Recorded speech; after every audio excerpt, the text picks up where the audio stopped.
తెలంగాణలో మరో ఎయిర్పోర్టు అందుబాటులోకి రానుంది. వరంగల్ జిల్లాలోని మామునూరు బ్రౌన్ఫీల్డ్ ఎయిర్పోర్టు నిర్మాణానికి కేంద్రం గ్రీన్ సిగ్నల్ ఇచ్చింది. ఈ ఎయిర్పోర్టు నిర్మాణానికి అన్ని అనుమతులు ఇస్తూ సంబంధిత ఫైల్పై కేంద్ర విమానయాన శాఖ మంత్రి రామ్మోహన్ నాయుడు సంతకం చేశారు.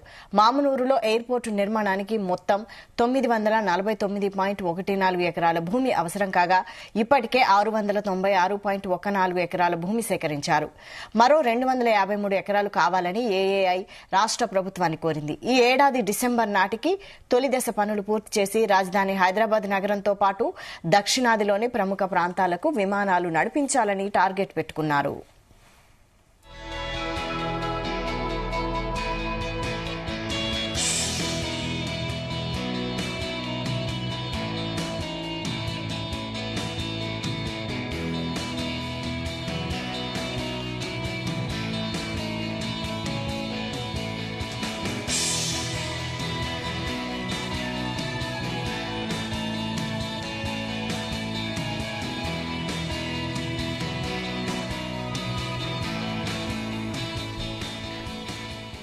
తెలంగాణలో మరో ఎయిర్పోర్టు అందుబాటులోకి రానుంది. వరంగల్ జిల్లాలోని మామునూరు బ్రౌన్ఫీల్డ్ ఎయిర్పోర్టు నిర్మాణానికి కేంద్రం గ్రీన్ సిగ్నల్ ఇచ్చింది.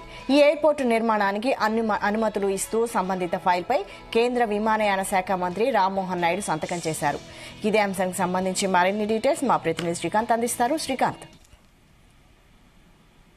వరంగల్ నుండి మామునూరు ఎయిర్పోర్ట్ కి అయితే కేంద్రం గ్రీన్ సిగ్నల్ ఇచ్చారని చెప్పొచ్చు.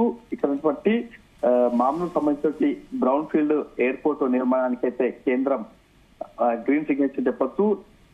ఇప్పటి నుంచే వచ్చే నెల ఉన్నటువంటి డిసెంబర్ నుంచి కూడా ఇక్కడ విమానాలు ఎగిరేలా కూడా డేట్ అయితే ఫిక్స్ చేస్తుందని చెప్పొచ్చు. ఈ క్రమంలో ఇక్కడ మామూలు ఎయిర్పోర్ట్ సంబంధించినటువంటి భూసేకరణ ప్రక్రియ అయితే చురుగ్గా కొనసాగుతుందని చెప్పొచ్చు. ఏదైతే ఉందో ఇటీవలే ఉన్నటువంటి స్థానికంగా ఉన్నటువంటి మంత్రులు, ఎమ్మెల్యేలు దీనిపై చొరవ తీసుకోవడం, అదేవిధంగా ఇక్కడ ఉన్నటువంటి దానికి సంబంధించినటువంటి భూసేకరణ ప్రక్రియలో భాగంగా అక్కడ ఉన్నటువంటి రైతులతో సంభాషించడం, అదేవిధంగా వారితో ఒప్పించే ప్రయత్నం జరిగింది. ఈ క్రమంలో 658 ఎకరాల భూమిని సేకరణ అయితే ఇప్పటికైతే చేస్తారు. మరొక 258 ఎకరాల ల్యాండ్ వస్తే మాత్రం ఇంకా ఎయిర్పోర్టు సువిర్ణంగా కూడా ఉండే అవకాశం ఉంటుంది. కాబట్టి మిగతా సంబంధించినటువంటి ఎయిర్పోర్టు నిర్మాణం కోసం ఇప్పటికే కేంద్ర ప్రభుత్వం 250 కోట్ల నిధులు కూడా విడుదల చేసేందుకు సిద్ధంగా ఉంది. అదేవిధంగా ఇక్కడ శంషాబాద్ ఎయిర్పోర్ట్ కి ఇక్కడ తెలంగాణలో అతిపెద్ద ఎయిర్పోర్టు నిర్మాణం చేపట్టే విధంగా అయితే మామునూరు ఎయిర్పోర్ట్ అయితే చేసేందుకైతే సిద్ధంగా ఉంది. ఈ క్రమంలో ఇటు రాష్ట్ర ప్రభుత్వం, అదేవిధంగా కేంద్ర ప్రభుత్వాలు కూడా సుముఖంగా ఉండటం, అదేవిధంగా ఆ ఎయిర్పోర్టు నిర్మాణానికి కేంద్ర ప్రభుత్వం కూడా గ్రీన్ సిగ్నల్ ఇచ్చిన నేపథ్యంలో ఇక్కడ ఎయిర్పోర్టు నిర్మాణం చేసేందుకు అన్ని రకాల పనులు అయితే కొనసాగుతుందని చెప్పొచ్చు. నిన్న ఏదైతే ఉందో కూడా కేంద్ర విమానయాన శాఖ మంత్రి రామ్మోహన్ నాయుడు కూడా నిన్న సంతకం చేయడం జరిగింది. ఈ క్రమంలో మామునూరు ఎయిర్పోర్టు నిర్మాణానికి మొత్తం చూసుకుంటే మొత్తం 949 ఎకరాల భూమి అవసరం అయితే ఉంది. కానీ ఇప్పటికే 696 ఎకరాల భూమి అయితే సేకరించారు. మరొక 253 ఎకరాల భూమి కావాల్సి ఉంది. అయితే దీనికి సంబంధించినటువంటి భూమిని సేకరించే ప్రక్రియ మాత్రం ఇంకా చురుగ్గా కొనసాగుతుంది. దానికి సంబంధించినటువంటి మామునూరు ఎయిర్పోర్ట్ తో పాటు పక్కన ఉన్నటువంటి బొల్లికుంట, అదేవిధంగా గొర్రెకుంటతో పాటు మరికొన్ని ప్రాంతాలకు సంబంధించినటువంటి ల్యాండ్ మాత్రం అక్కడ నుండి రైతులతో మాట్లాడే ప్రయత్నం చేయడం, అక్కడ నుండి స్థానికంగా ఉన్నటువంటి మంత్రి కొండ సురేఖ, అదేవిధంగా మిగతా సంబంధించినటువంటి ఎమ్మెల్యేలు కూడా గత కొంతకాలం నుంచి కూడా అక్కడ రైతులతో మాట్లాడే ప్రయత్నం చేస్తున్నారు. ఈ క్రమంలో మరి కొద్ది రోజుల్లో కూడా భూసేకరణ ప్రక్రియ కొనసాగడం, అదేవిధంగా ఇక్కడ రాష్ట్ర ప్రభుత్వం దీనిపై కూడా చొరవ చూపెట్టడం, అదేవిధంగా కేంద్ర ప్రభుత్వానికి వివరణ ఇవ్వడం, కేంద్ర ప్రభుత్వం కూడా త్వరితగతిన కూడా గ్రీన్ సిగ్నల్ ఇవ్వడంతో కూడా మామూలు ఎయిర్పోర్ట్ అయితే సిద్ధమవుతుందని చెప్పొచ్చు. ఏదైతే ఉందో ఇటీవల ఉన్నటువంటి మామూలు ఎయిర్పోర్ట్ మాత్రం గత చరిత్ర ఉంది. అక్కడ నుండి హైదరాబాద్ కు ధీటుగా వరంగల్ నగరం అభివృద్ధి చెందుతుంది. అదేవిధంగా ఇటు వనరుల పరంగా కూడా ఇక్కడికి వచ్చే అవకాశం ఉంటుంది. పక్కన ఉన్నటువంటి టెక్స్టైల్ పార్క్ ఉండటం, ఈ నేపథ్యంలో ఇటు రాష్ట్ర ప్రభుత్వం నుంచి కూడా ఇటీవలే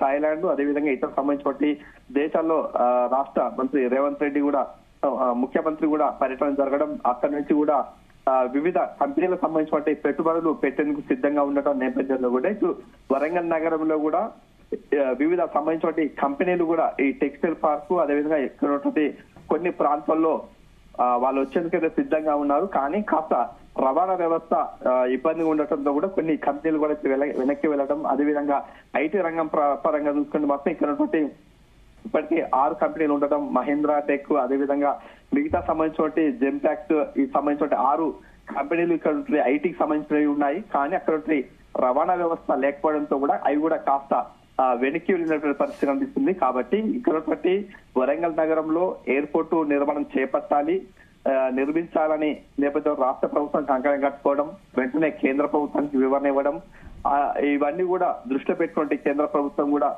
నిన్న గ్రీన్ సిగ్నల్ ఇచ్చిన నేపథ్యంలో కూడా దీనికి సంబంధించినటువంటి పనులు అయితే త్వరగతిగా కూడా కొనసాగుతున్నాయి.